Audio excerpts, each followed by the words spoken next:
Hello friends, कैसे हैं आप लोग। सबको मेरा जय भीम। नमो बुद्धाय। बाबा Saheb Ambedkar life and mission.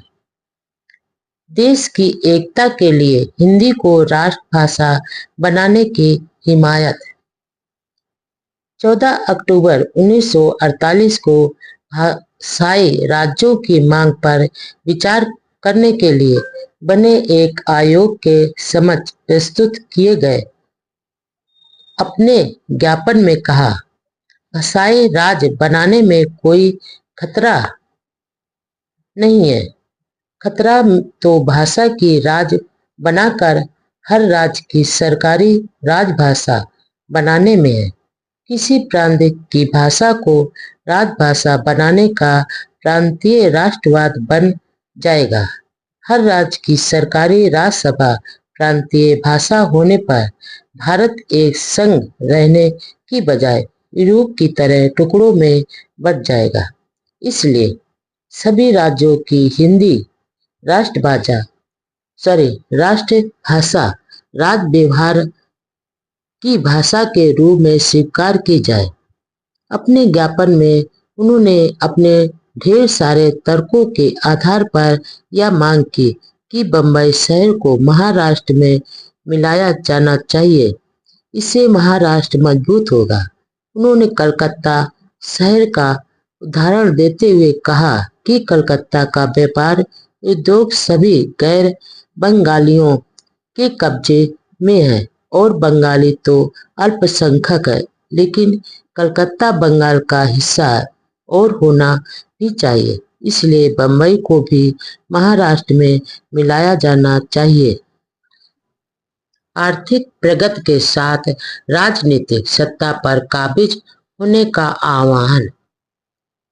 25 अप्रैल 1948 को लखनऊ में Uttar Pradesh schedule caste federation के सालाना सम्मेलन में बाबा साहब ने अपने भाषण में कहा, राजशक्ति ही सामाजिक उन्नति की कुंजी है। इसलिए अनुसूचित जातियों को चाहिए कि वे अपनी प्रगति के लिए संगठित हों और सत्ता पर काबिज हों। ऐसे में कांग्रेस व समाजवादी पार्टियों के बीच सत्ता का संतुलन निर्माण में ही उनका कल्याण होगा। उन्होंने आगे कहा, कांग्रेस जलता हुआ एक मकान है और उन्हें कोई ताज्जुब नहीं होगा यदि यह कुछ वर्षों में नष्ट हो जाए। मैं केंद्र सरकार में शामिल हुआ हूँ, कांग्रेस में नहीं। मैं वहां रहूंगा, लेकिन पत्थर की तरह रहूंगा, घुलूंगा नहीं। लेकिन यदि आप उसमें जाओगे तो मिट्टी के ढेले की तरह गलकर घुल मिल जाओगे। इसलिए कांग्रेस से दूर रहो और अपना संगठन मजबूत बनाओ। बाबा साहब के इस भाषण से कांग्रेस में तहलका मच गया। नेहरू व पटेल से तीखी बातचीत भी हुई तो अंबेडकर ने यहाँ तक कह दिया कि यदि मेरे भाषण से कोई परेशानी हुई तो मैं त्याग पत्र देने को तैयार हूँ। उन्होंने दूसरे दिन यह भी कहा कि मैं मंत्रिमंडल में बिना शर्त शामिल हुआ था और सिर्फ विरोध करना मैं बहुत खराब मानता हूँ। मंत्रिमंडल में इसलिए शामिल हुआ था कि वहां जाकर अनुसूचित जातियों की सेवा कर सकूंगा। बात यहीं तक नहीं रुकी। बाबा साहब का यह भाषण प्रधानमंत्री नेहरू को बहुत अखरा और अंबेडकर को कड़ा नोटिस भी दिया। 27 अप्रैल 1948 को डॉक्टर अंबेडकर को लिखे अपने पत्र में नेहरू ने लिखा, आपने भाषण में कहा कि यदि दलित वर्ग में एकता आ जाए तो कुछ ही दिनों में नेहरू और पटेल को हटाकर उनका स्थान ले सकते हैं। नेहरू के पत्र के 2 दिन बाद पटेल ने भी अंबेडकर को नाराजगी भरा पत्र लिखा। इस संबंध में नेहरू, पटेल और अंबेडकर के बीच कई पत्रों द्वारा आरोप व स्पष्टीकरण का सिलसिला चला। जिसमें उन्होंने कहा कि उनके भाषण में दिए बयान को तोड़ मरोड़ कर छापा गया है। आखिर 1 मई 1948 को अम्बेडकर ने नेहरू को पत्र लिखा, मैं इस बात को स्वीकार करता हूं कि मेरे भाषण से जनता के मन में ऐसे विचार पैदा हो सकते हैं जैसा आपने लिखा है, लेकिन मुझे उम्मीद है कि इस बारे में प्रेस को दिए बयान से वह बात स्पष्ट हो जाएगी।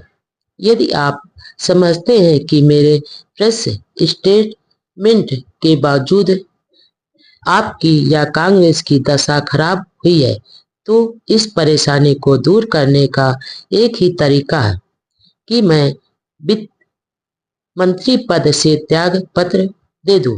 आप अच्छी तरह जानते हैं कि मेरे लिए राजनीति कोई खेल नहीं है। मेरे लिए यह एक मिशन है। मैंने अपना सारा जीवन अनुसूचित जातियों के कल्याण के लिए बिताया है और उनकी दशा सुधारने के लिए मैंने अपने भविष्य का बलिदान किया है। आप द्वारा मंत्रिमंडल में शामिल होने के निमंत्रण के लिए मैं आपका कृतज्ञ हूँ। मैं यह भी जानता हूँ कि मंत्रिमंडल में शामिल होने से कुछ बंधन या सीमाएं लागू हो जाते हैं, लेकिन उन सीमाओं को मानते हुए भी मैं अपने गरीब शोषित लोगों को उनकी मुक्ति का सर्वोत्तम मार्ग बताना अपना अधिकार समझता हूँ और उस फर्ज व अधिकार को किसी भी दशा में त्याग नहीं सकता।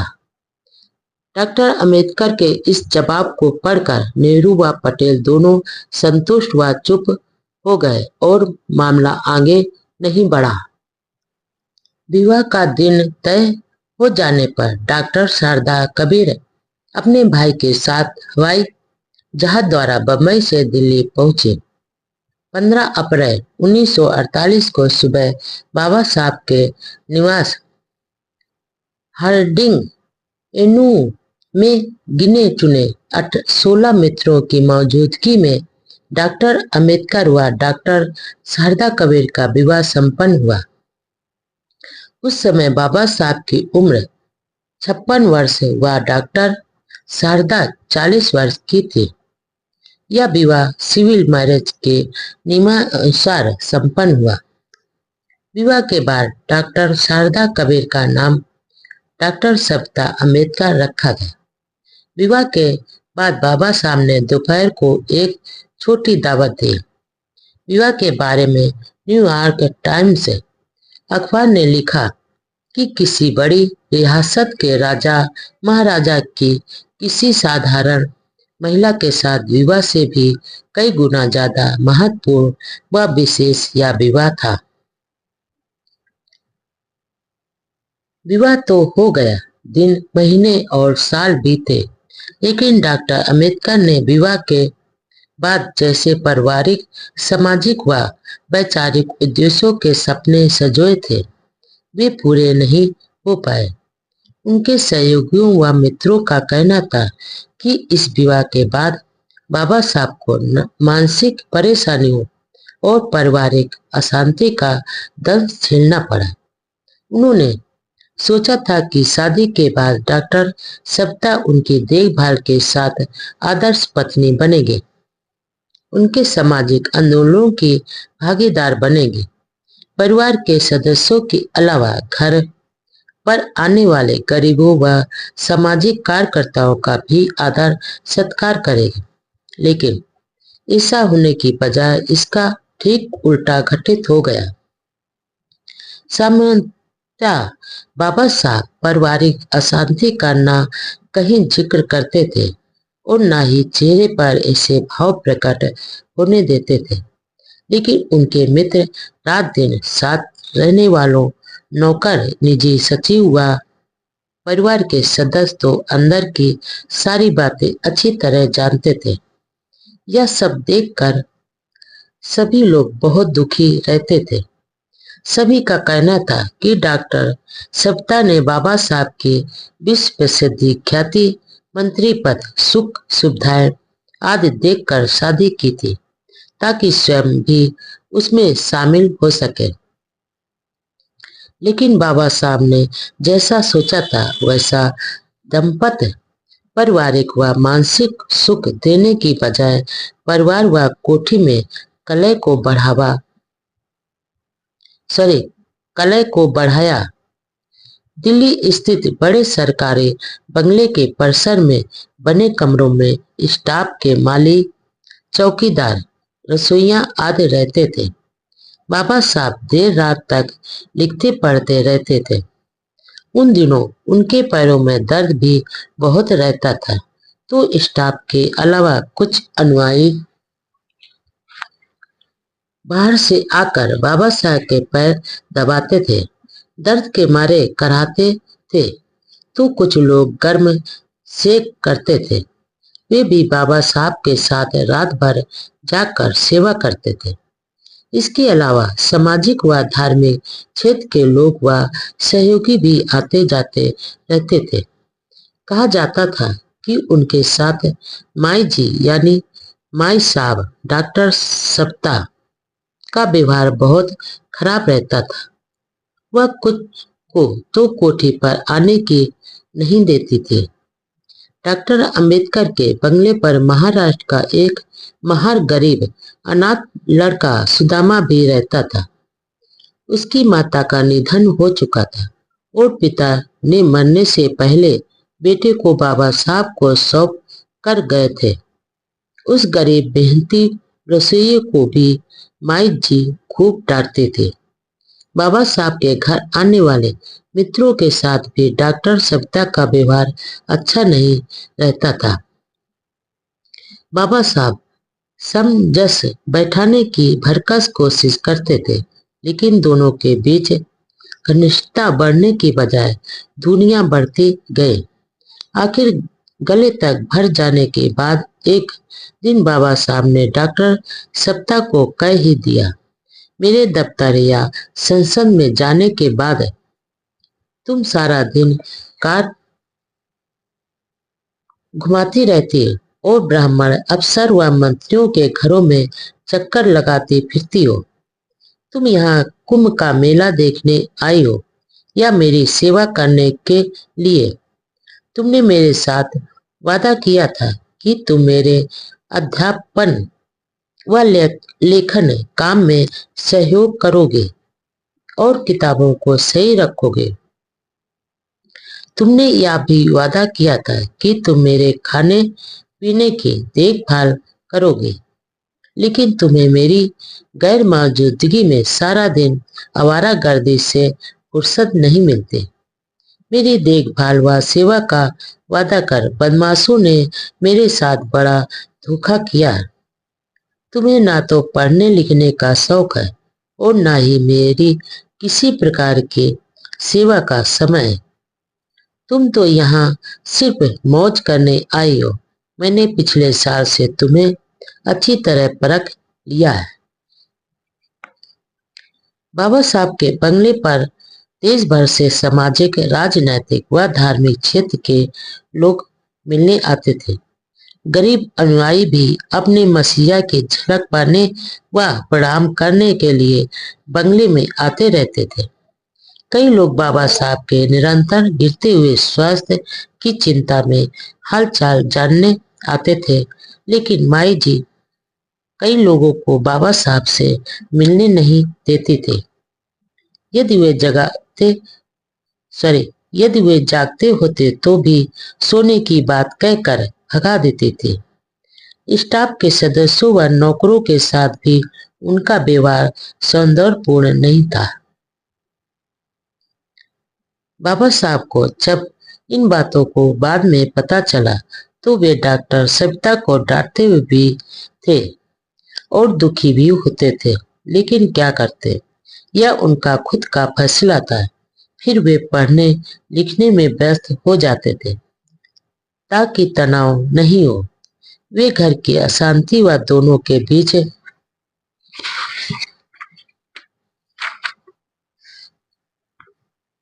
बढ़ती दूरियों की चर्चा बाहर तो दूर परिवार व मित्रों को भी नहीं करते थे। लेखन, अध्ययन व सामाजिक व्यस्तता के द्वारा वह मानसिक शांति बनाने की पूरी कोशिश करते थे। डायबिटीज के कारण उनका स्वास्थ्य बहुत खराब हो गया था। कमजोरी के बावजूद वह घर पर लेटे रहने की बजाय बाहर कार्यक्रमों में भाग लेते थे, संसद में भी जाते रहते थे और अपने दैनिक काम समय पर पूरे करते थे। पैरों की भयंकर पीड़ा में भी वह लिखने पढ़ने से नहीं चूकते थे। हर वक्त सक्रिय नजर आते थे और चेहरे की चमक तो हर समय बनी ही रहती थी। दूसरे विवाह के बारे में जैसा उन्होंने सोचा था वैसा हो नहीं पाया। इससे वह मन ही मन दुखी रहते थे, लेकिन अछूतों के उद्धार व देश की खुशहाली का उनका सपना बहुत बड़ा था और इसी महान लक्ष्य को हासिल करने की दिशा में वे दिन रात डूबे रहते थे। डॉक्टर अंबेडकर का डॉक्टर शारदा कबीर के साथ दूसरा विवाह।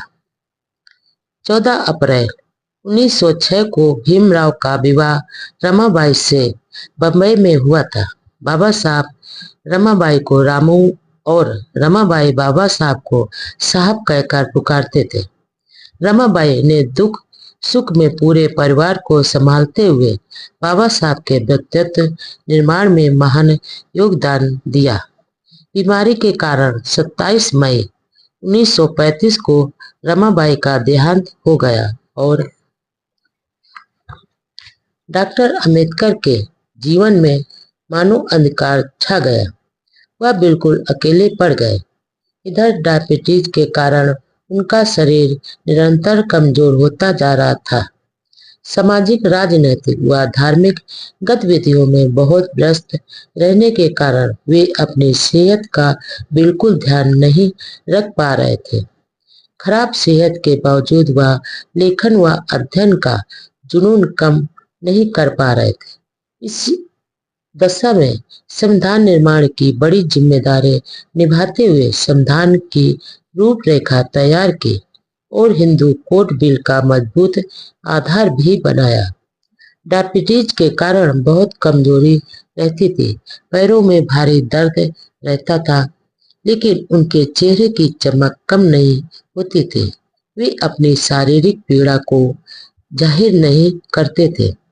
पत्नी रमाबाई के देहांत के बाद पारिवारिक अकेलेपन को दुर्भाग्य समझने की बजाय वह अध्ययन, ग्रंथ लेखन व समाज सेवा में व्यस्त रहे।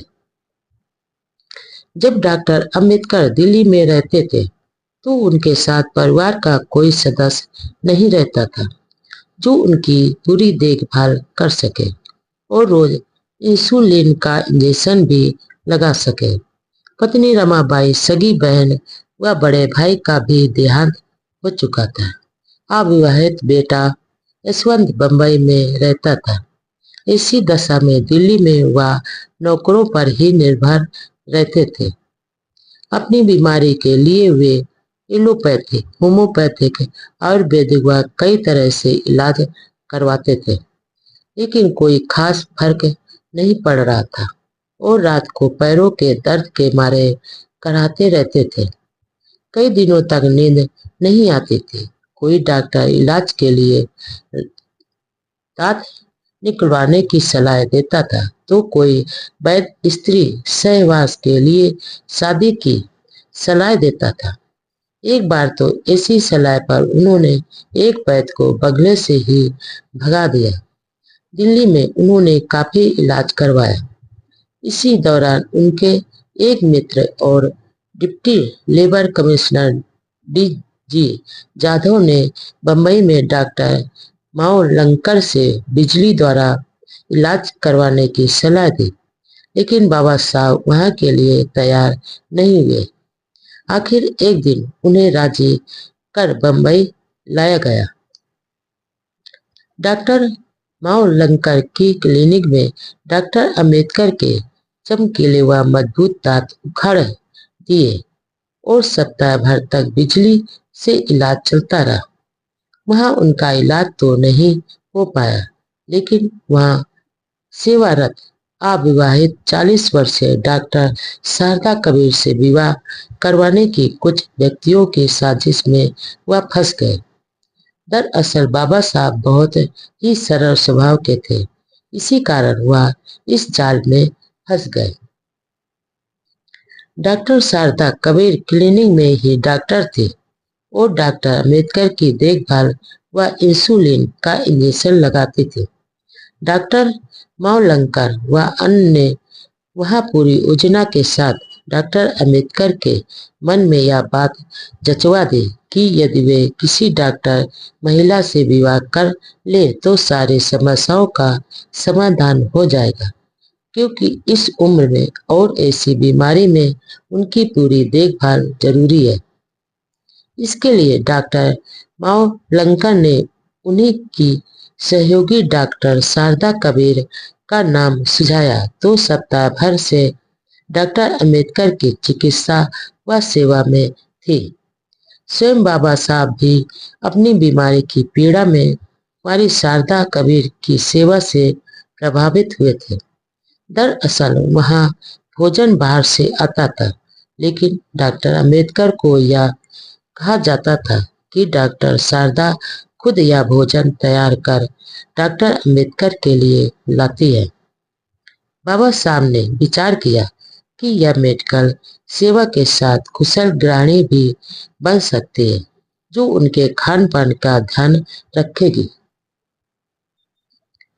दरअसल बाबा साहब डायबिटीज व पैरों में न्यूरोटॉपिक दर्द से काफी परेशान रहते थे, जिसकी कभी कभी अपने सहयोगियों को लिखे पत्रों में जाहिर करते थे।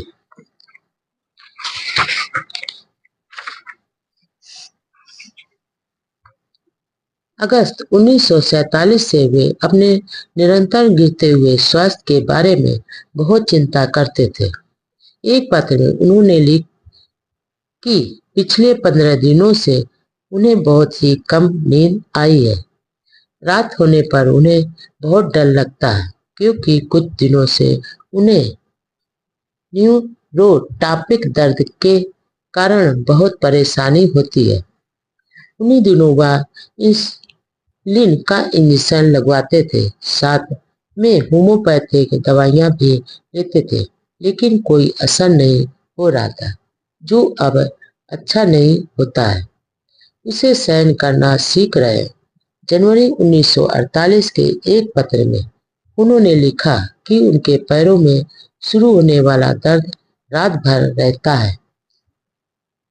फरवरी 1948 को अपने मित्र कमलकांत चित्रे को लिखा कि मेरी सेहत एकाएक खराब हो गई है। बीमारी ने फिर से सिर उठाया। 4 दिनों से नींद नहीं आई है। पैरों में होने वाला दर्द अब सहा नहीं जाता। रात भर नौकर जागकर मेरी सेवा कर रहे। दिल्ली के ही 2 प्रसिद्ध डॉक्टरों ने मेरी जांच कर बताया कि पैरों की पीड़ा को तुरंत रोकना जरूरी है, अन्यथा बाद में ठीक होना मुश्किल होगा। अब मेरी सेहत की देखभाल के लिए किसी व्यक्ति की जरूरत है। आपकी इस सलाह पर अब मैं गंभीरता से विचार कर रहा हूँ।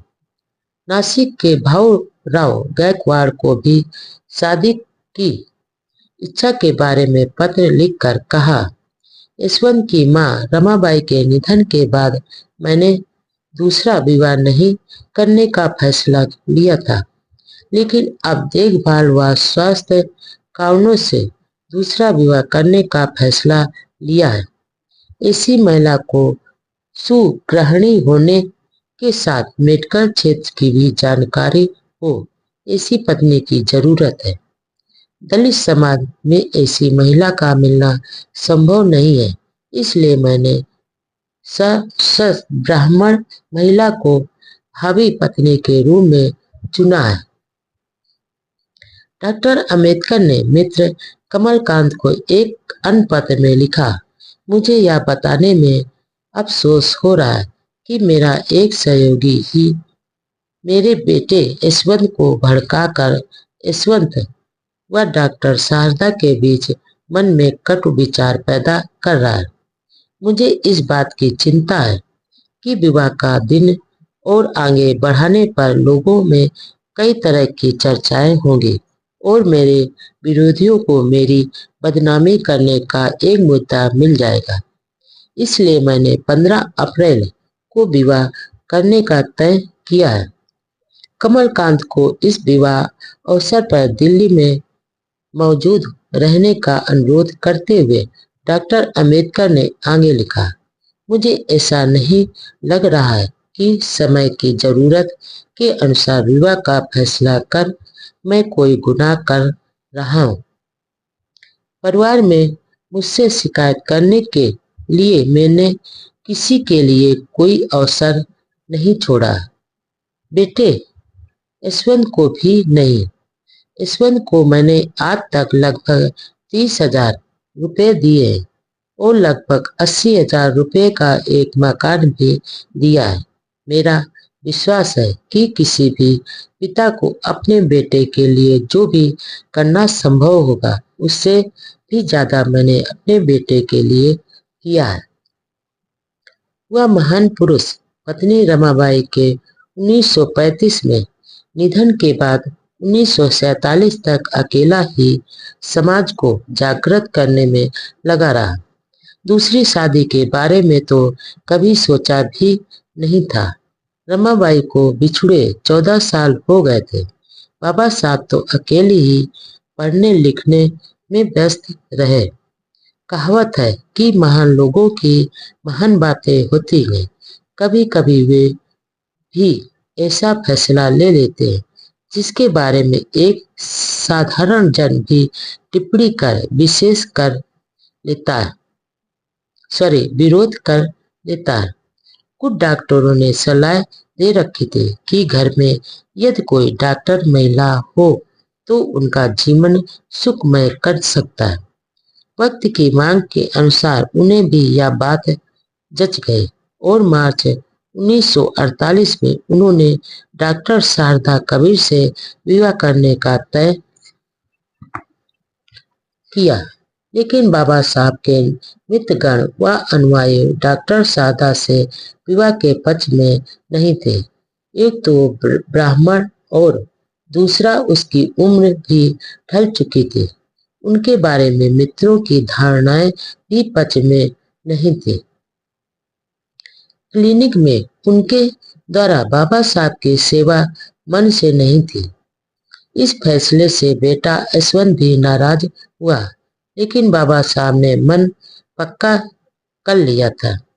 यही नहीं, शारदा का एक पुराना फोटो भी घर के विश्राम कक्ष में लगा दिया। बम्बई से शारदा के फोन भी खूब आने लगे। दोनों के बीच पत्र व्यवहार भी काफी चला। धीरे धीरे डॉक्टर अंबेडकर डॉक्टर शारदा की ओर अधिक आकर्षित भी होने लगे।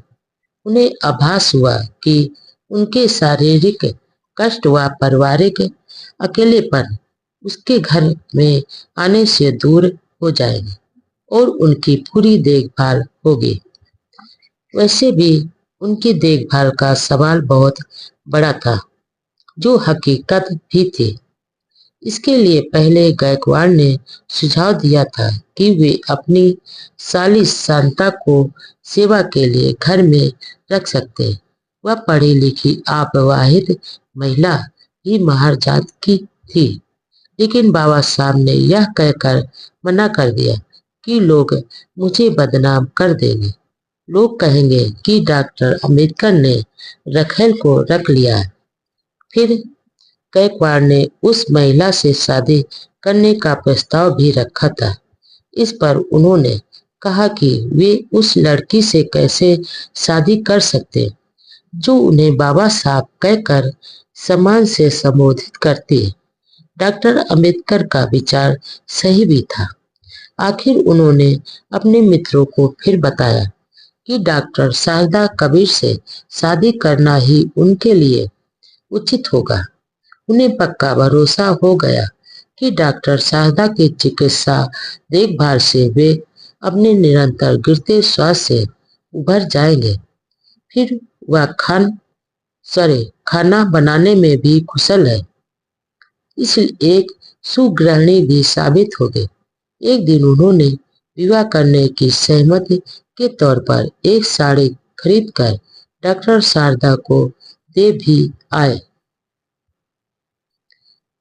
दूसरे विवाह के इस फैसले से महाराष्ट्र में माहौल तनावपूर्ण हो गया। खास तौर से ब्राह्मणों ने विरोध किया। उन्हें यह मंजूर नहीं था कि एक उच्च कुल सशस्त्र ब्राह्मण की महिला सूद से विवाह करे। हिंदू धर्म के सिद्धांतों के भी यह खिलाफ था।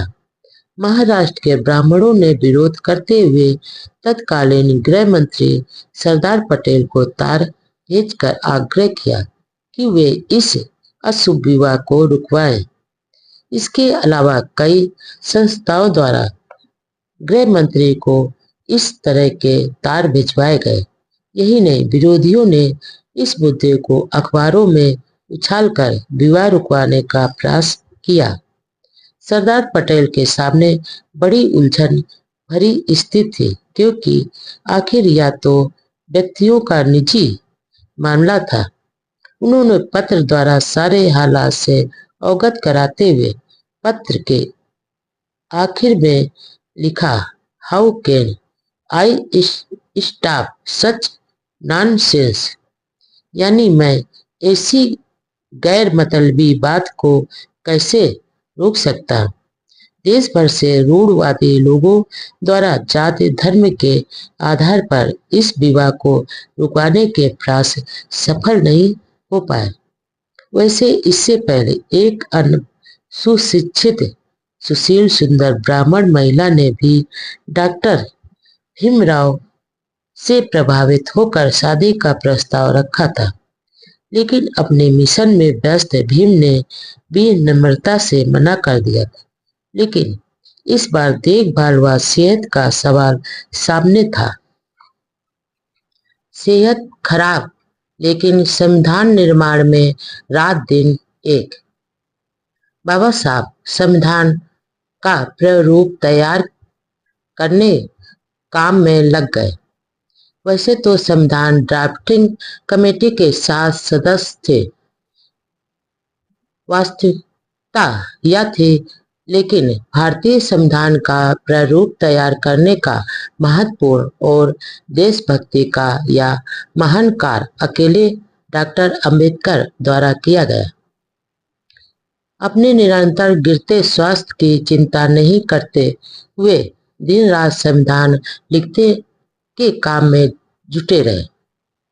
आखिर उन्हें संविधान निर्माता, संविधान शिल्पी या संविधान रचयिता क्यों कहा जाता है? इस संबंध में 5 नवंबर 1948 को संविधान निर्माती सभा के अध्यक्ष टीटी कृष्णमाचारी ने बाबा साहब की महानता का आभार जताते हुए भाषण दिया, जिसमें कहा, डॉक्टर अंबेडकर ही भारतीय संविधान के मुख्य निर्माता हैं। प्रारूप समिति के 7 सदस्यों में से एक का निधन हो गया, लेकिन उनके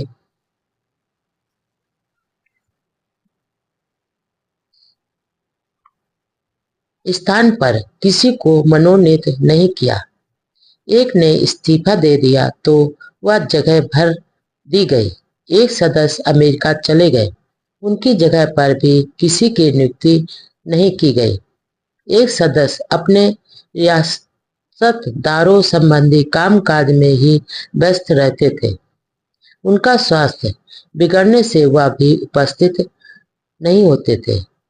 एक दो सदस्य दिल्ली से बाहर के थे तथा इस काम में बहुत कम समय दे पाते थे। आखिर संविधान बनाने की सारी जिम्मेदारी डॉक्टर अंबेडकर जी को ही निभानी पड़ी।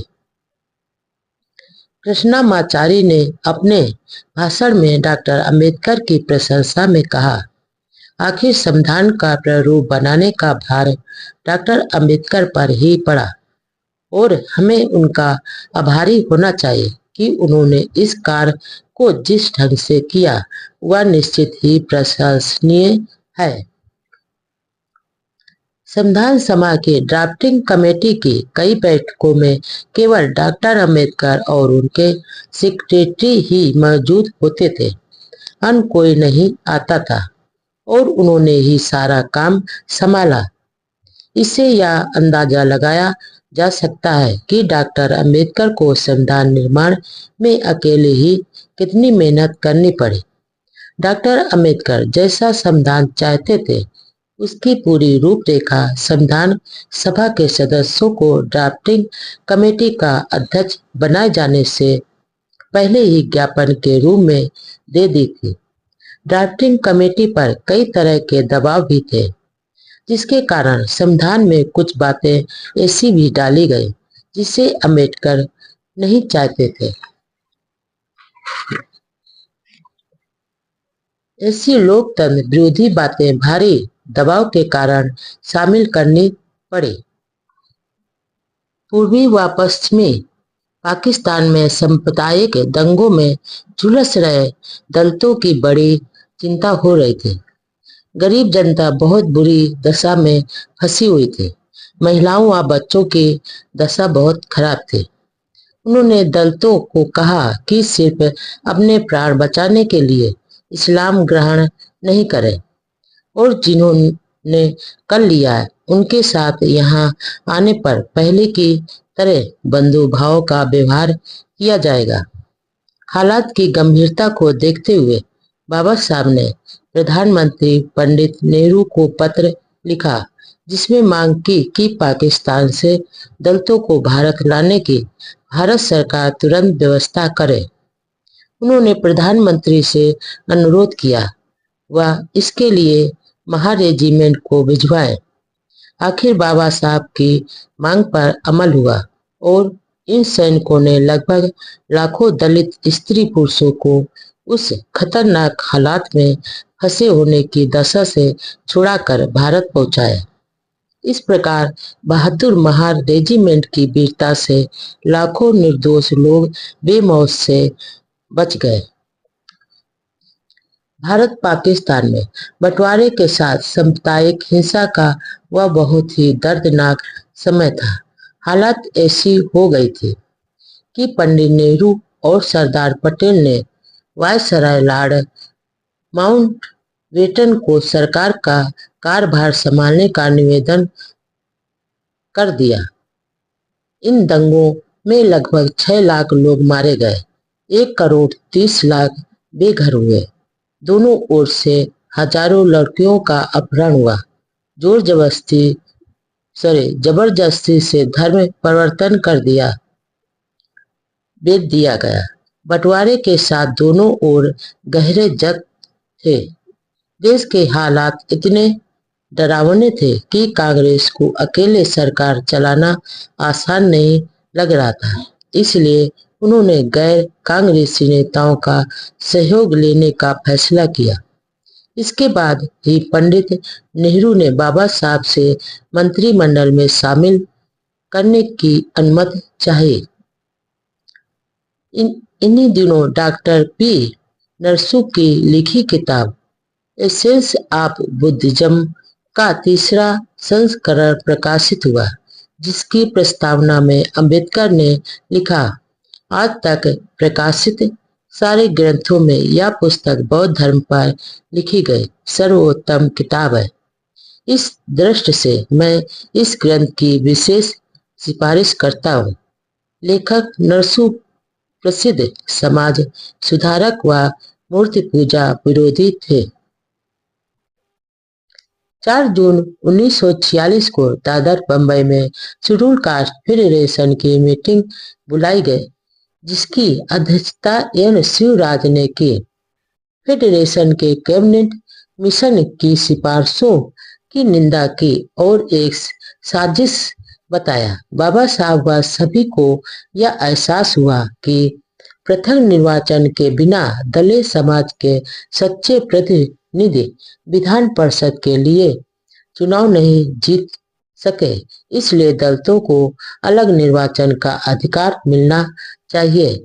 यह मांग फिर से सरकार से की गई और दलितों के हितों की अनदेखी की की गई तो इस संबंध में फेडरेशन द्वारा सीधी कार्रवाई का मार्ग अपनाना पड़ेगा। मीटिंग में दलितों पर किए हमलों व यशवंत राव के प्रिंटिंग प्रेस जलाए जाने की घटना की भी घोर निंदा की गई। विरोध प्रदर्शन के लिए महाराष्ट्र, मध्य प्रदेश, उत्तर प्रदेश के कई बड़े शहरों में मोर्चे खोले गए। पूना, कानपुर और लखनऊ में तो आंदोलनकारियों की पुलिस से जमकर भिड़ंत हुई। दलित आंदोलनकारियों ने सभाओं और प्रदर्शनों पर लगाई गई रोक को तोड़कर हजारों की संख्या में गिरफ्तारियां दी। गांधी जी के हरिजन सेवक संघ ने जवाबी मोर्चा निकालने की धमकी दी।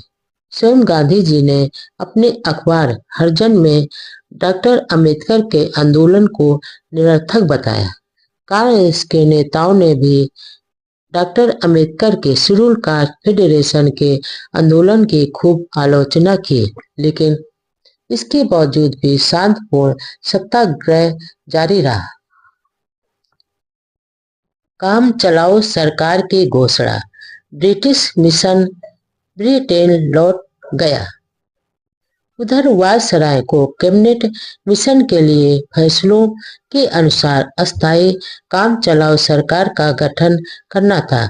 इस कारण डॉक्टर अंबेडकर तथा वायसराय ने एग्जीक्यूटिव काउंसिल के सदस्यों से जून के तीसरे सप्ताह 1946 में विदा ली। डॉक्टर अंबेडकर को इस विदाई समारोह में बंबई से दिल्ली जाना पड़ा। डॉक्टर अंबेडकर ने लेबर मेंबर के रूप में सरकार तथा मजदूरों के कल्याण के लिए सराहनीय काम किया था। मजदूरों के जीवन स्तर में सुधार के लिए कई फैसले लिए जो आज भी मजदूरों के लिए वरदान साबित हो रहे हैं। महिला मजदूरों के लिए किए फैसलों के कारण भी बाबा साहब अमर हैं। लेबर के अलावा वह पीडब्ल्यूडी विभाग में देखते थे। देश में कई एयरपोर्ट उन्हीं के मार्गदर्शक में बने। उनकी कार्य क्षमता को देखकर भारत के तत्कालीन सेनापति ने अचंभा व्यक्त किया था। बाढ़ से होने वाले तबाही को रोकने के लिए कई बड़े बांध भी बनवाए। इन सभी कार्यों की वायसराय ने खुले दिल से डॉक्टर अंबेडकर की प्रशंसा की। 25 जून को जब डॉक्टर अंबेडकर बम्बई वापस लौटे तो बॉम्बे सेंट्रल रेलवे स्टेशन पर उनका भव्य स्वागत किया गया। वहां उन्होंने संघर्ष तेज करने का आह्वान करते हुए कहा कि अपने अधिकारों के खिलाफ जो साजिश चल रही उसे नाकाम करने के लिए प्राणों की बाजी लगाकर ही शांतिपूर्ण संघर्ष जारी रखना है। नए जोश के साथ दलितों को आह्वान किया कि अपने संगठित संघर्ष से सरकार को अपने संकल्प को बता दे, क्योंकि समाज सरकारी सेवाओं व सरकार में आपके अस्तित्व के लिए खतरा बढ़ता जा रहा है। 29 जून 1946 को वायसराय ने काम चलाओ सरकार की घोषणा की और इस घोषणा के साथ ही ब्रिटिश मिशन इंग्लैंड लौट गया। आगे का काम वायसराय ने संभाला। हिंदू मुस्लिम समान प्रतिनिधित्व के आधार पर अंतकालीन सरकार में कुल 14 सदस्य थे, जिनमें 5 कांग्रेसी सवर्ण हिंदू, 1 कांग्रेसी दलित, 5 मुस्लिम और फारसी सिख ईसाई। इनका एक एक प्रतिनिधि या एक बेहिसाब का प्रतिनिधित्व था। हिंदू मुस्लिम मतभेदों के कारण मुस्लिम लीग ने अंतकालीन सरकार संबंधी योजना को स्वीकार नहीं किया और 29 जून को काम चलाओ सरकार की घोषणा की। पूना पैक्ट एक बहुत बड़ी साजिश थी। बाबा साहब को अब महसूस हुआ कि पूना पैक्ट एक बहुत बड़ी साजिश थी, क्योंकि संयुक्त निर्वाचन में दलितों के हितैषी व असली प्रतिनिधि चुनकर नहीं आ सके। और कांग्रेस के चापलूस दलित प्रतिनिधि चुन लिए गए। मिशन योजना में अछूतों की उपेक्षा किए जाने से देश भर के, विशेषकर महाराष्ट्र के अछूत समाज में भारी आक्रोश था। आखिर 7 करोड़ लोगों के हितों की अनदेखी का अहम सवाल था। मिशन ने भी ऐसा ब्रिटिश प्रधानमंत्री के दिए संकेतों के आधार पर किया था। ब्रिटिश प्रधानमंत्री ने कहा था कि अल्पसंख्यक समुदाय को भारत की स्वतंत्रता की राह में वीटो करने का अधिकार नहीं दिया जाए। मिशन के इस व्यवहार से दलितों में नाराजगी थी।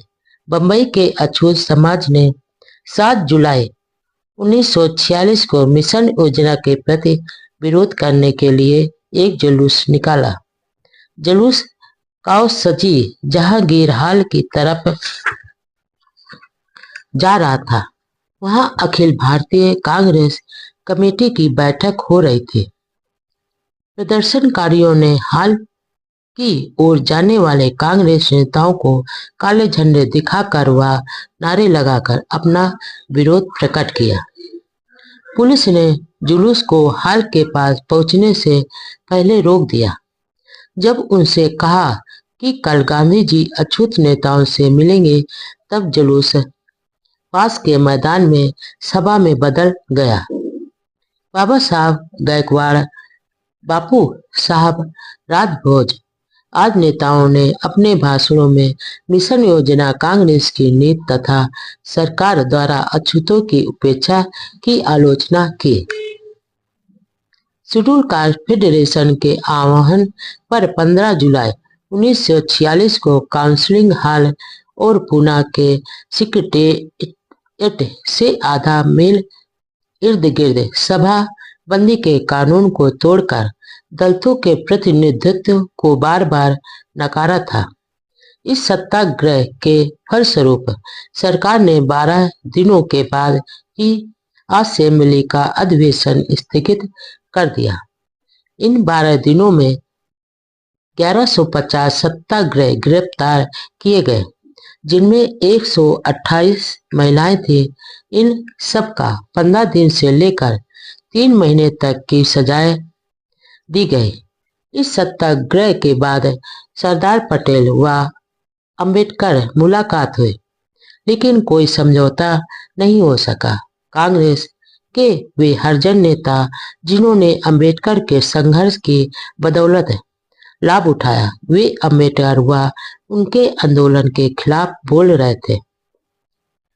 यही नहीं, उन्होंने अछूतों के बुनियादी मांगों की आलोचना भी करी। बाबू जगजीवन राम अंबेडकर विरोधियों में प्रमुख कांग्रेस दलित नेता थे। जब पुणे में सत्याग्रह चल रहा था, उस समय अंबेडकर बंबई में थे। 17 जुलाई को पुणे जाने से पहले पत्रकारों से बातचीत में उन्होंने कहा कि हमारा संघर्ष कैबिनेट मिशन द्वारा हमारे हितों की अनदेखी करने के कारण शुरू हुआ है और यह तब तक जारी रहेगा जब तक हमें कोई स्पष्ट व अधिकृत आश्वासन नहीं दिया जाता। उन्होंने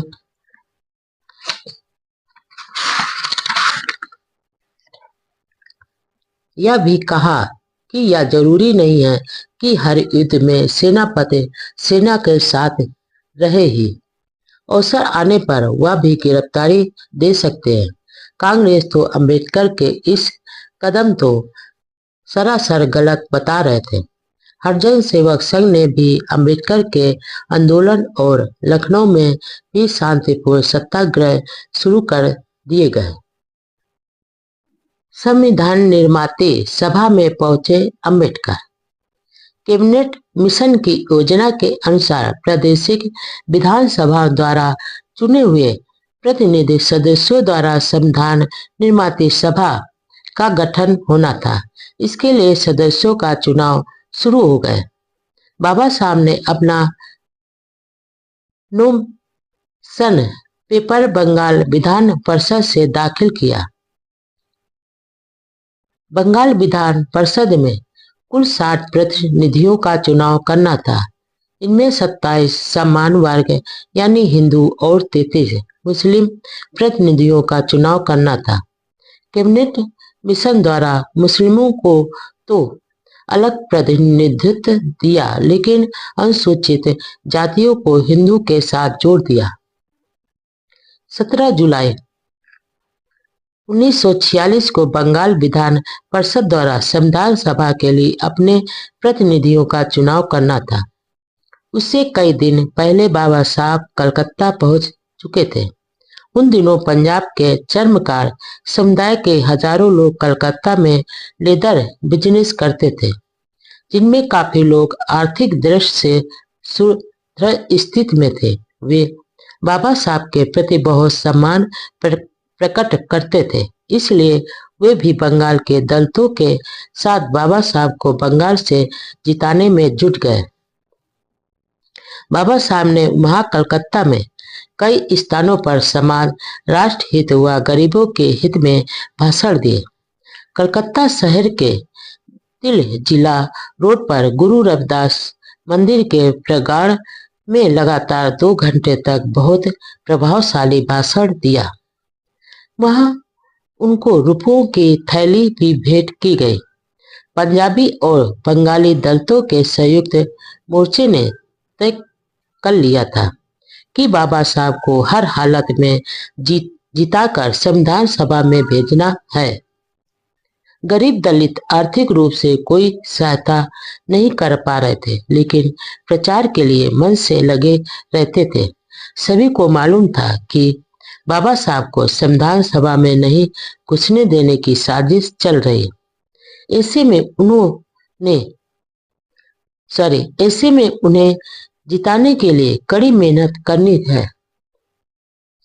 पूरे देश के दलितों की नजर बाबा साहब के चुनाव पर टिकी हुई थी। वे सभी अपने प्रिय नेता व उदारक की जीत देखना चाहते थे, जबकि कांग्रेस उन्हें हराने के लिए पूरी ताकत लगा रही थी।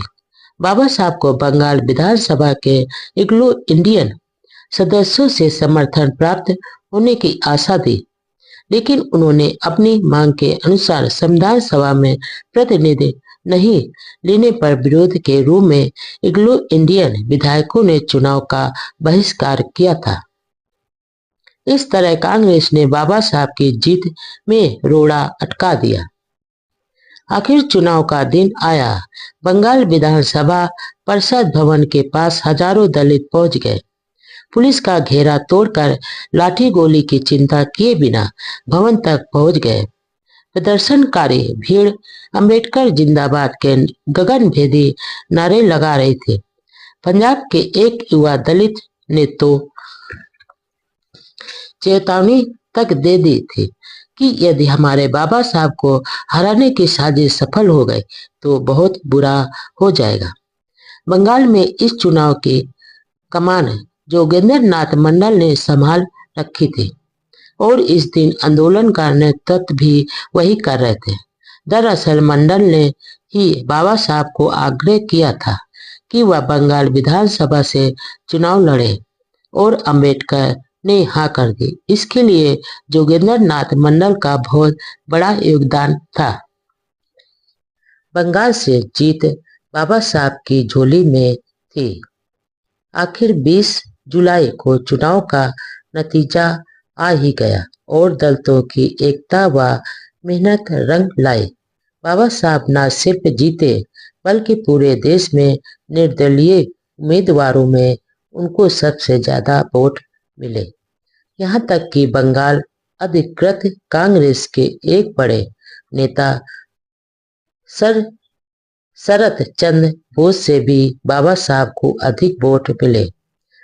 उन्हें जिताने के लिए लोगों ने इतनी चाह थी कि कांग्रेस के 6 विधायकों ने अपनी पार्टी आदेश को तोड़कर बाबा साहब को वोट दिया। इस जीत से देश के दलितों में खुशी की लहर दौड़ गई।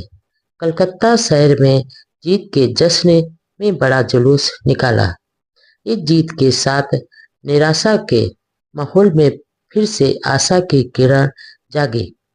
दलितों को इस बात का भारी संतोष हुआ कि बाबा साहब जैसे योग निडर व विद्वान नेता संविधान में पहुंच गए तो उनकी मांगों पर पूरा ध्यान दिया जाएगा। एक समय पटेल ने तो यह तक कह दिया था कि मैंने संविधान सभा के दरवाजे तो क्या खिड़कियां और रोशनदान तक बंद कर दिए। देखते हैं कि अंबेडकर उसमें कैसे घुसता है। लेकिन बाबा साहब की प्रतिभा व विद्वता की आभा बहुत तेज थी।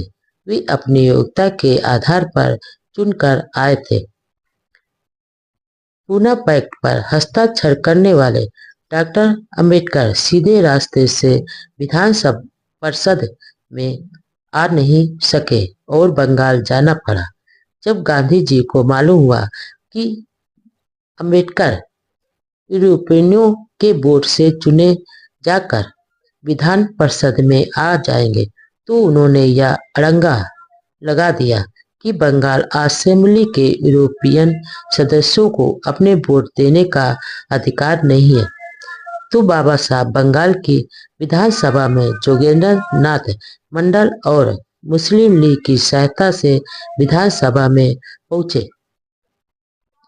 आम चुनाव में अंबेडकर के शेड्यूल फेडरेशन का बंबई विधानसभा में एक भी सदस्य जीतकर नहीं आ पाया था।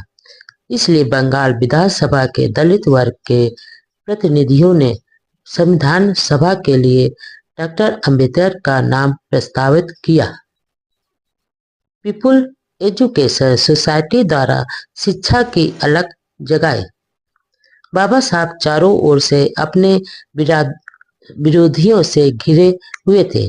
शोषितों के कल्याण का जुनून दिन रात उनके मन में रहता था। शारीरिक पीड़ा, पारिवारिक जिम्मेदारियां, तनाव व आशंकाओं के बावजूद वह सृजनात्मक कामों में भी लगे रहे। किताबें खरीदना और पढ़ना उनका शौक नहीं, खुराक थी। वे जब कहते थे कि पढ़ो लिखो तो उन्होंने स्वयं इसके लिए उस जमाने में उच्च दर्जे के शिक्षण संस्थानों की स्थापना की। उनके मन की मुराद 20 जून 1946 को पूरी हुई। उस दिन पीपुल एजुकेशन सोसाइटी की नींव डाली गई। वे इसके लिए काफी कोशिश कर रहे थे। सोसाइटी के द्वारा 20 जून 1946 को अपने कॉलेज का शुभ आरंभ हुआ। यह कॉलेज आगे जाकर देश के प्रसिद्ध शिक्षण संस्थानों में एक माना गया। इस कॉलेज का नाम बुद्ध के मूल नाम पर सिद्धार्थ कॉलेज रखा गया। यह कॉलेज शुरू में क्यूंज रोड पर छोटे कुटियानुमा कमरों में चलाया जाता था। बाद में फोर्ट इलाके में 2 हब भवन में कवा व अड़बर्ट बिल्डिंग को खरीद कर शामिल किया गया। इनमें पहले भवन का नाम बुद्ध भवन और दूसरे का आनंद भवन रखा गया। 1951 में सिद्धार्थ कॉलेज का कामकाज इन्हीं भवनों में लाया गया, जहां college of arts and science 1953 से सिद्धार्थ कॉलेज ऑफ कॉमर्स और 1955 से सिद्धार्थ कॉलेज ऑफ लॉ बहुत ही गौरवशाली इतिहास के साथ संचालित किए जा रहे हैं। इसके बाद पीपुल एजुकेशन सोसाइटी ने बाबा साहब के परिनिर्वाण के बाद भी यह मिशन जारी रखा और 1972 में वाडाला में भी डॉक्टर बाबा साहब अंबेडकर कॉलेज ऑफ कॉमर्स शुरू किया। बम्बई से दूर औरंगाबाद में भी बाबा साहब का प्रिय शहर था। वहां भी कई सालों की मेहनत के बाद एक बड़ा शिक्षण संस्थान स्थापित किया, जिसका नाम प्रसिद्ध बौद्ध भिक्षु नागसेन के नाम पर नागसेन वन रखा गया। यहाँ जो बड़ा संस्थान खोला वहाँ पहले कब्रिस्तान था, जिसका समतल बनाने में बहुत मेहनत लगी। स्वयं बाबा साहब जब भी वहां जाते तो काम में हाथ बटाते थे। आखिर इस भवन कॉलेज का नाम मिलिंद कॉलेज रखा गया। राजा मिनांडर मिलिंद ने भिक्षु नागसेन के साथ जीवन दर्शन, धर्म आदि पर लंबे सवाल किए थे, जिसके सवाल जवाब मिलिंद प्रश्न के नाम से ग्रंथ के रूप में दुनिया भर में प्रसिद्ध है। औरंगाबाद का नागसेन वन व मिलिंद कॉलेज बाबा साहब के सृजनात्मक सोच के जगमगाते उदाहरण है। सोसाइटी ने उस महाड़ में भी एक कॉलेज खोल दिया, जहां कभी इनकी मसीहा को तालाब का पानी छूने से मना कर दिया था, जहां गालियां मिली, पत्थर फेंके गए। बाबा साहब उनके अनुयायियों ने ज्ञान की ज्योति जलाई। पीपुल एजुकेशन सोसाइटी व उसके द्वारा स्थापित किए गए शिक्षण संस्थान ने जहां लाखों गरीब शोषित विद्यार्थियों को जीवन की सच्ची राह बताई है, वहीं आज की पीढ़ी को भी सीख दे रही है कि हम पढ़ लिख कर ज्ञान व धन को सिर्फ जोड़े नहीं, बल्कि समाज को लौटाना भी है। व्यक्ति कितना मान ही क्यों ना हो, राष्ट्र हित से बड़ी नहीं। शेड्यूल कास्ट फेडरेशन का सत्याग्रह गत पकड़ रहा था। 19 जुलाई 1946 को बंबई विधानसभा के मुख्यमंत्री खे ने फेडरेशन के बारे में बेतुकी टिप्पणी की थी। जवाब में बाबा साहब ने पुणे में एक इंटरव्यू में कहा कि अंग्रेज भारत छोड़ने का तय कर चुके हैं। उन्होंने सत्ता का हस्तांतरण सवर्ण हिंदुओं व मुस्लिमों को करने का भी तय कर लिया है। तो सत्ता हस्तांतरण के बाद बनने वाले भारत के संविधान में इस देश में रहने वाले 7 करोड़ अछूतों का क्या हिस्सा व हक होगा। उन्होंने कहा कि पुणे का सत्याग्रह तो देश में होने वाले हर शहर के आंदोलन की शुरुआत है। यह आंदोलन शांतिपूर्ण ढंग से चलाया जा रहा है। फिर सत्याग्रह का रास्ता गांधी जी व कांग्रेस की कोई बपौती नहीं है और न ही वह इसके प्रथम प्रेरता हैं। यह भी कहा कि जब अनुसूचित जाति के प्रतिनिधियों को जीतने ही नहीं दिया गया है, तो इसका सीधा अर्थ है कि उन्हें वोट देने से वंचित कर दिया। इसी दशा में हमें भी पूना पैक्ट से बांध कर रखना कहाँ का न्याय है। सत्याग्रह की सफलता का असर यह हुआ कि सरकार को बंबई विधानसभा के चालू सत्र को स्थापित करना पड़ा। हालात की गंभीरता को समझकर कांग्रेस के नेताओं ने डॉक्टर अंबेडकर से बातचीत करना ठीक समझा और बंबई कांग्रेस प्रदेश अध्यक्ष एस के पाटिल सिद्धार्थ कॉलेज बंबई में डॉक्टर अंबेडकर से मिले। 27 जुलाई को जोशी व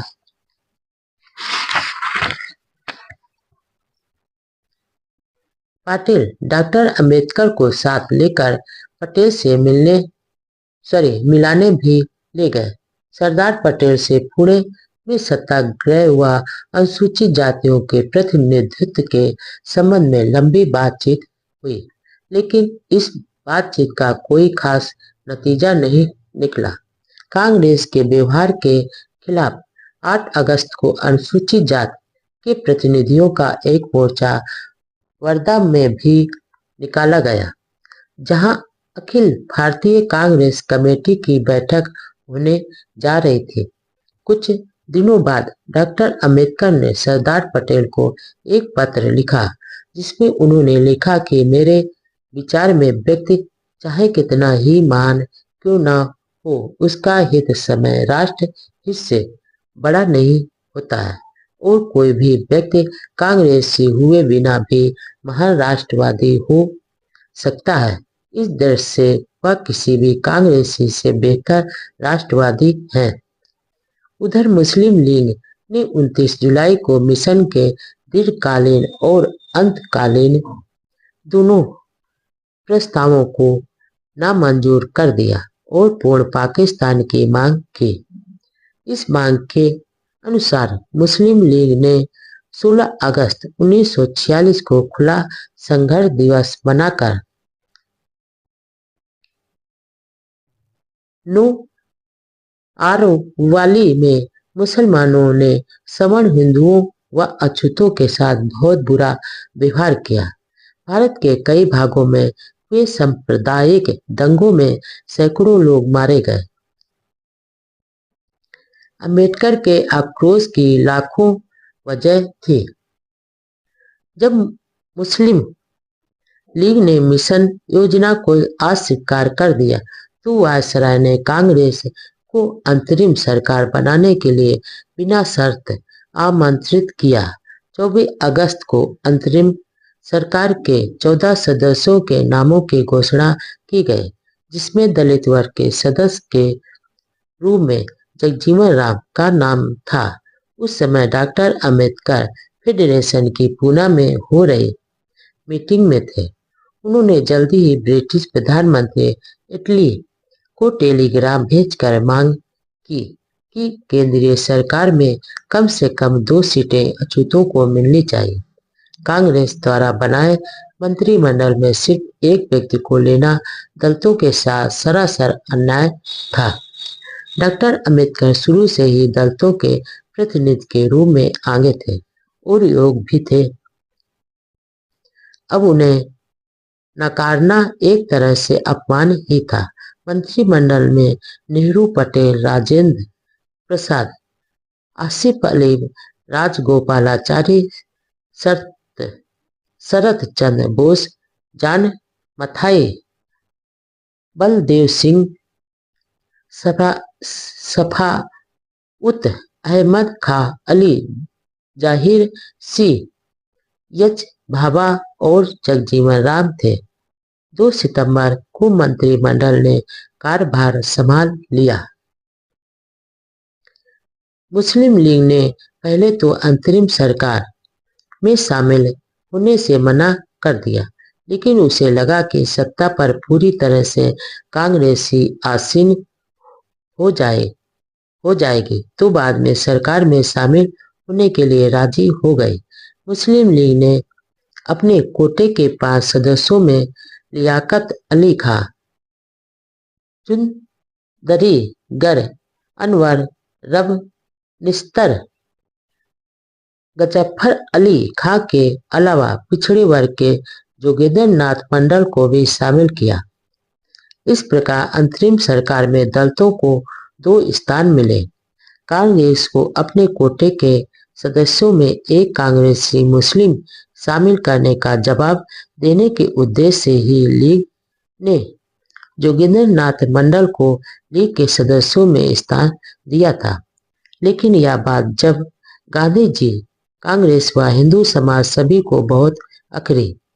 16 अगस्त 1946 को गांधी जी ने शाम की प्रार्थना के बाद अपने भाषण में कहा कि लीग ने अपने कोटे के 5 स्थानों में से एक पर एक हरिजन को लिया जाना मुझे अच्छा लगना चाहिए, लेकिन मैं धोखा क्यों दूं? मुझे सदमा पहुंचा है। मिस्टर जिन्ना कहते हैं कि हिंदू मुस्लिम 2 राष्ट्र हैं, फिर हरिजन किस राष्ट्र में है? डॉक्टर अम्बेडकर के आक्रोश की लाखों वजह थे। कांग्रेस ने हिंदू मुस्लिम समान प्रतिनिधित्व स्वीकार करके मुसलमानों को सरकार में संख्या से अधिक प्रतिनिधित्व दिया, लेकिन इस बात का जरा भी ध्यान नहीं रखा कि अछूत समाज को उनकी जनसंख्या के अनुपात में पर्याप्त प्रतिनिधित्व मिले। सच्चाई तो यह है कि गांधी जी और कांग्रेस ने अछूतों के उद्धार के बजाय मुस्लिमों के उद्धार का ख्याल अधिक रखा। जोगेंद्र नाथ मंडल को लेने से फेडरेशन की 2 सीटों की मांग तो जैसे तैसे पूरी हो गई। अस्थायी सरकार की घोषणा के तुरंत बाद फेडरेशन की कार्यकारिणी के नागपुर में एक बयान जारी कर जगजीवन राम से अनुरोध किया कि वह इस पद को स्वीकार नहीं करें, क्योंकि मंत्रिमंडल में अनुसूचित जातियों के प्रतिनिधित्व को लेकर न्याय नहीं किया गया। फेडरेशन ने दलितों को अपने मोर्चे की गति तेज करने को कहा और यह भी कहा कि ब्रिटिश सरकार द्वारा उनके सम्मान में दी गई उपाधियों को लौटा दी जाए। इसके साथ ही कानपुर में भी सत्याग्रह शुरू कर दिया गया और देश के अन्य भागों में भी सत्याग्रह शुरू हो गया। अंबेडकर ने चिताया देश गृह युद्ध के मुहाने पर लंदन रवाना। सरकार के फैसले के विरोध में सत्याग्रह व पत्रों का सरकार पर ज्यादा असर नहीं पड़ रहा था, इसलिए बाबा साहब एक आखिरी कोशिश करने के लिए 15 अक्टूबर 1946 को कराची मार्ग से होकर ब्रिटेन के लिए निकल पड़े। कराची में पत्रकारों के पूछने पर उन्होंने ब्रिटेन यात्रा का स्पष्ट उद्देश्य नहीं बताया। वह लंदन पहुंचकर प्रधानमंत्री व संसद सदस्यों से मिले। वहां पत्रकारों के साथ बातचीत में कहा कि जब से मुस्लिम लीग ने अस्थायी सरकार में शामिल होने का फैसला किया है, तब से भारत में एक देश पर दो कौमों की सरकार कायम हो गई है। उन्होंने चेताया कि भारत गृह युद्ध की मुहाने पर है। लंदन में बाबा साहब ने कहा कि लेबर पार्टी की सरकार ने अछूतों का अपमान किया है और उनके हितों के साथ धोखा किया है। इस संबंध में पत्र छपवाकर ब्रिटिश नेताओं को दिए। बाबा साहब अछूतों के हकों के लिए मानो तड़प रहे थे। भारत में विरोधियों का मुकाबला करने के साथ ब्रिटिश नेताओं को भी मांगों को स्वीकार करने के लिए बार बार पत्र लिखते, टेलीग्राम भेजते और खुद ब्रिटेन जाते रहे।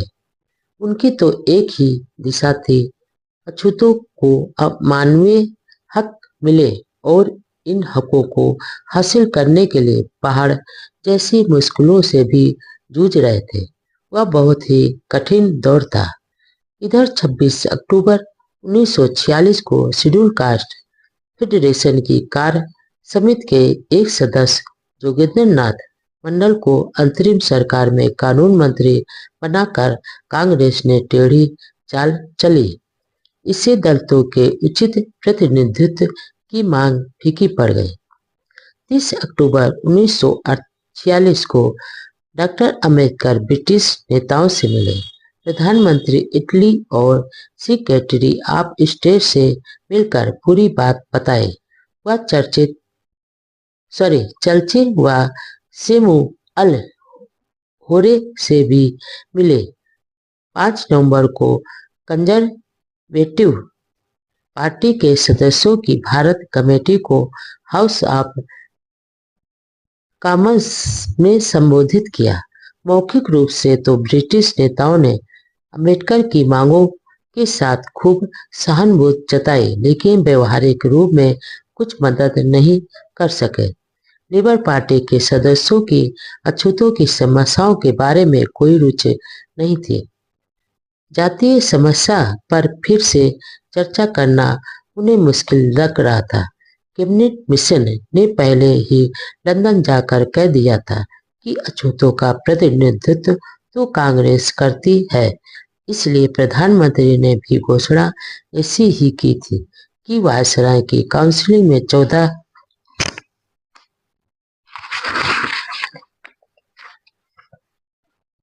सदस्य होंगे, जिनमें एक दलित होगा और उसका चुनाव भी कांग्रेस करेगी। अंतरिम सरकार बनने पर यही हुआ।